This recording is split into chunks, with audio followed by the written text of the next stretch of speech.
Bonsoir à tous et bienvenue dans l'émission que tout le monde attend, la télé-réalité des verbes. Ce soir, projecteur sur les candidats les plus intenses, les plus imprévisibles, les verbes du présent de l'indicatif. La grande question est sur toutes les lèvres. Qui sera la star? Le suspense est total, la tension est palpable.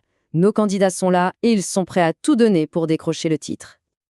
Allez, on ne perd pas une minute de plus. Faisons la connaissance de nos candidats VIP, les 4 poids lourds de la compétition.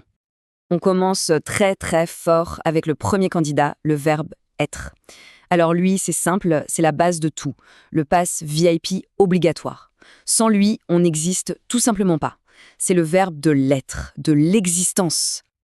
Et regardez-moi ça, sa conjugaison. C'est un classique. Je suis, tu es, il ou elle est, nous sommes, vous êtes, ils ou elles sont. Par exemple, pour dire où on se trouve. Elle est à l'école. Simple, efficace, indispensable. On enchaîne avec le deuxième candidat, avoir. Ah, celui-là, c'est un peu le matérialiste du groupe, vous voyez? Il a toujours quelque chose, il possède, il l'accumule. Le genre à ne jamais sortir sans son sac plein à craquer. Et ça se ressent dans sa conjugaison. J'ai, tu as, il ou elle a, nous avons, vous avez, ils ou elles ont. Le mot-clé ici, c'est vraiment la possession. Comme dans la phrase « j'ai un livre ». Et maintenant, place au candidat le plus électrique, le plus rapide. Allez, avec lui, ça ne traîne pas. Il est toujours en mouvement, toujours pressé. On a à peine le temps de lui dire bonjour qu'il est déjà à l'autre bout du plateau. Mais attention, c'est une vraie star capricieuse. Sa conjugaison est complètement irrégulière, elle ne ressemble à aucune autre. Je vais, tu vas, il ou elle va, nous allons, vous allez, ils ou elles vont. C'est le verbe du mouvement, celui qui nous emmène partout. Par exemple, nous allons au cinéma.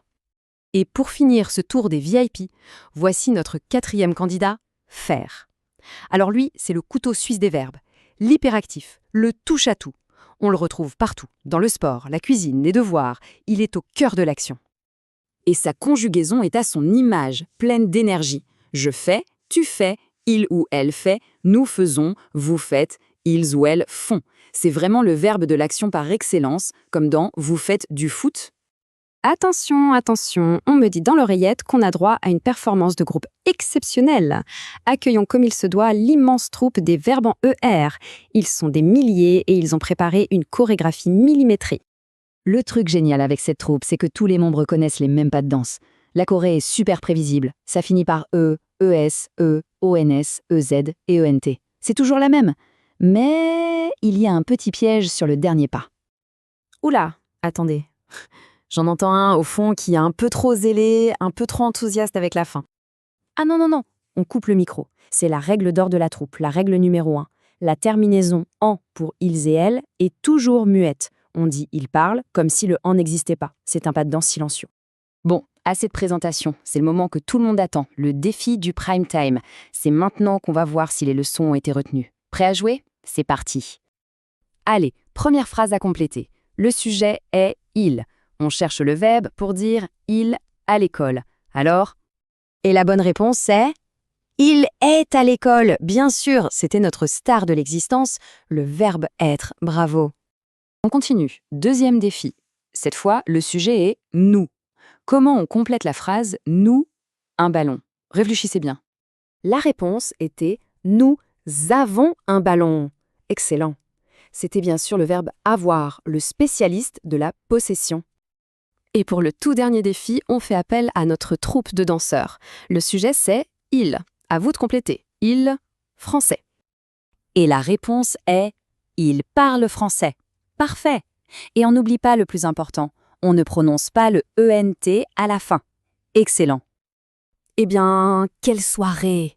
Franchement, les performances étaient incroyables. Avant de se quitter, on se fait un petit récapitulatif des moments forts, des personnalités qui ont marqué ce prime. Alors, si on résume, être, c'est la base, c'est exister. Avoir, c'est posséder. Aller, c'est le mouvement, c'est bouger. Faire, c'est l'action, c'est agir.